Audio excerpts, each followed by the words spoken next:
We obviously can't talk about The Last of Us without talking about the internet's favorite, Mr. Pedro Pascal. Yep, Daddy. Does he? I was going to say that, but I removed that from my script. But you could say I added it back in.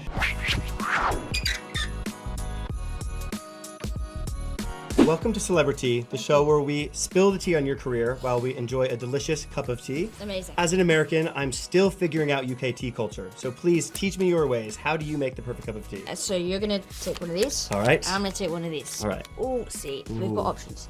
We can either put the tea bags in here Okay. and let them stew. Okay. We can dance a little bit. Yeah. Sweet. Dance the tea bags. This is the most fun part. Yeah. This is why people like tea. Yeah, exactly.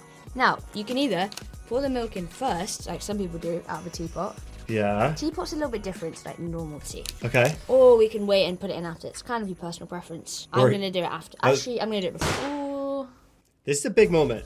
I've interviewed a lot of people, and the milk and tea people get some thoughts online. I think we're going to do it after because depending on the colour of the tea is going to depend on how much milk we put. That makes a lot of sense to me.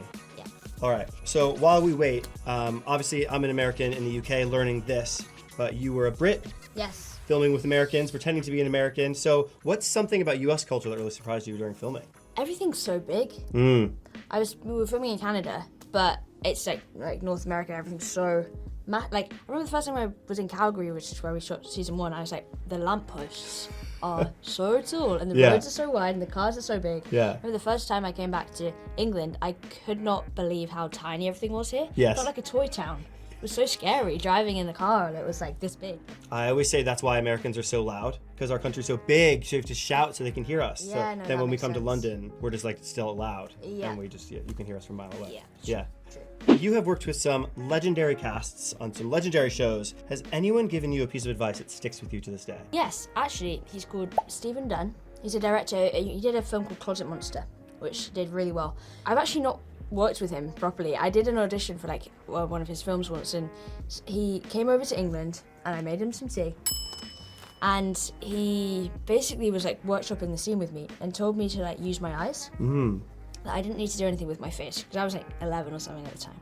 He's like, use your eyes, don't act with your face. You can say it all with your eyes. And I very much use that to this day. Even in The Last of Us this season, there's an actual shot that we took out a line because I could do it with my eyes. Wow. So that was cool. Being an 11-year-old, breaking into Game of Thrones, taking the fan base by storm, becoming a fan favorite just from, it's so crazy to me. So what was it like, do you remember walking on set for the first time of Game of Thrones, being 11 years old? Yes, the first day that I did on Game of Thrones was actually on the horses, and became like a meme or a gif or something where I'm doing I can't do it now because I'm smiling, but it's like that face. With your eyes, yeah. Yeah, with my eyes. Yeah, you see that? Mhm. On the horse, and that was the first day, and that was really cool. It was really cold. I remember that. And then my proper first day was that scene where Jon Snow and Davos and Sansa come in and meet me in my house with my 2 guys inside me, and I was just really soaking everything up. I was so amazed by everything, all of the departments. I remember being so curious. I asked so many questions to all the departments about what everything was and how everything worked, and That's crazy. I was fascinated by it. Do you still stay in touch with any of your Game of Thrones cast members? You guys have a group chat that's still active to this day? No, Oh, I was too young to ever be included in a group chat. need to get you in there now. I know. Come on. Yeah, I'm in touch with Megan Parkinson, Alice Karstark. We had a couple of scenes together in seasons I was in 6, 7, and 8, and she's still a really, really sweet and supportive of me, and we're in touch on and off. And then I actually just recently got back in touch with Kit Harington, Oh, nice. which has been really sweet. Very nice. Yeah. Well, I do want to spill the tea on Last of Us, but let's check our tea now. It's ready. I Okay, can just tell. beautiful. Go for it. Hopefully it's a good teapot. Ooh. It's a good teapot. That's a nice, honey brown almost. That looks gorgeous. It's a good colour. Now, I'm going to let you do your own milk because you can put in as much or as little as you want. I will judge you on the colour of your tea, just so you know. Splash? Quite a strong tea. Ooh, That's more what you milk. might call- No. You sure? No. Oh, I want it to be it's perfect. good. No, that probably is going to be perfect All for right, you. I hope so. Well, It's a cheers. very personal choice. Cheers. See how this goes.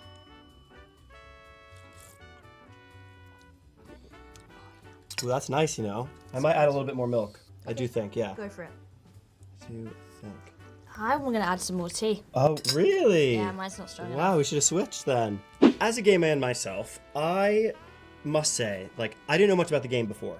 So, coming into a zombie apocalypse show, Yeah. I was shocked at how queer it is. Very queer. And I love that. Yeah. What does that mean to you? It means a lot, and I really like the way that sort of queerness is so integrated into the story. It doesn't feel like a tick box exercise. Totally. It just like is part of the show and part of the very fabric of it, and it's having such a wide reach. Yes. I feel like people are being exposed to like queer storylines that they normally wouldn't like choose a queer show to watch, and because I don't know, it's like queer in its very foundations, but it's also not really about that. I think it's cool. I think it just makes it really accessible for people. I totally agree. The way it's just naturally woven in, you know, episode 3, season 1, Bill and Frank, yeah. Bill and Joe. Oh, That's God. another Yeah, show. that's a spin-off. So heartbreaking, but obviously gorgeous story, and this, just gay love storylines right there. Yeah, because why wouldn't there be a gay love Yeah. storyline in the apocalypse? Yeah, of course exactly. there is. They're two people who fall in love who just happen to be guys. Yeah, It's right. beautiful. Yeah, exactly. Is there anything, I mean, I was not prepared for that episode at all. Yeah. Is there anything we need to be prepared for in this season? Oh, there's a lot that you just can't possibly prepare for. Oh God, that is very The Last of Us, isn't it? Yeah. Season 1, you obviously had the pressure of living up to the game. And season 2, you have the pressure of living up to season 1 And and the yourself second game. and the second game. How does that compare? I think definitely this season we knew what show we were making compared to season 1. We were like, we knew, but I don't know. I feel like the success of the first one really like set the precedent for the second one, and trying to live up to that, if not exceed like people's expectations about what that was going to be. But then you sort of think about that for like a few days beforehand, and then when you're actually on set, it's just the same. Like you've not got any time Right. to think about the pressure of it or feel the pressure of it. You just sort of do it and do your best every day. And how different was it stepping into Ellie's shoes this go round? Pretty similar, although her Converse colour has changed from red to black, which just maybe reflects the colour of her heart. It's gone a little charcoaly. She's a bit traumatised. Fair enough. She's And every right that's to be okay. traumatized, yeah. Yeah, although she's not going to therapy like Joel is, she probably should. The therapy session The was therapy session. so good. Yeah, it was good. Yeah. Have you seen any fan theories or predictions or memes that have kind of made you overly laugh out loud or have really got to you? The only one that I can ever remember is the one that says that Joel is actually Ellie's dad. And I'm just trying to figure out how that would have happened. And like, logistically, does that mean I'm Sarah's sister? And does that mean we had different mums? Yeah. There's just like a bit of a logic puzzle, and that would be crazy. I don't think it's true. We obviously can't talk about The Last of Us without talking about the internet's favorite, Mr. Pedro Pascal. Yep, daddy. Does he? I was going to say that, but I removed that from my script. But you could say Added it back in. He knows what the internet's saying about him, right? Has he seen the course. fan cams, the edits, and everything? I'm pretty sure. Yeah. I'm pretty sure. But he it's so funny because I know like how like who he is to like the world. Yeah. But to me I feel so like, I guess I'm just realizing how like lucky I am to get to know him in the way that I do know him. Yeah. And, to me he's just Pedro, he's just Puta, he's just Pedro. He's not like Pedro Pascal. They're like Right, the celebrity. the Right. celebrity. Yeah, you know the real he's- person. Yeah, he's not that to me. And so I really love him, and I wish that more people got to know him as like the actual person. I think we all want to. Yeah. He lives up to everything. He's everything that you would hope he would be. Oh, nice. You call him Pedge? Pedge. Oh. Does he have a Sometimes. nickname for you? He calls me like Belle or Belly or Bells. Bells. I was going to say Bells. Bells. Yeah. That's cute. Do your friends call you Bells or Bell? Some people call me Bells. My sister calls me Belle, like B-E-L.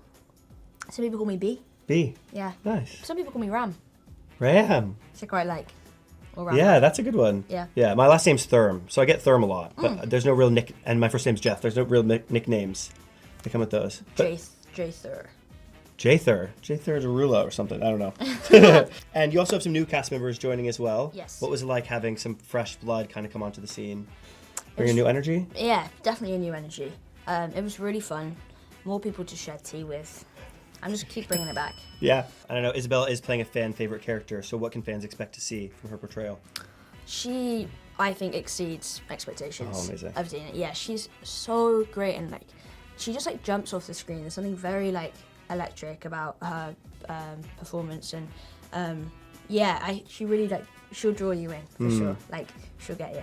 And since you're left off the Game of Thrones WhatsApp group, is there a Last of Us group chat? There is. A fun name? It's called The Crazy of Us. Crazy of Us. Love Yeah. that. And the logo group chat. Yeah. Photo What is that called? Yeah, I know what you mean. The little circle on the top. Yeah. Yeah. is of Craig Mazin's face drawn into a cappuccino. Of course it would be.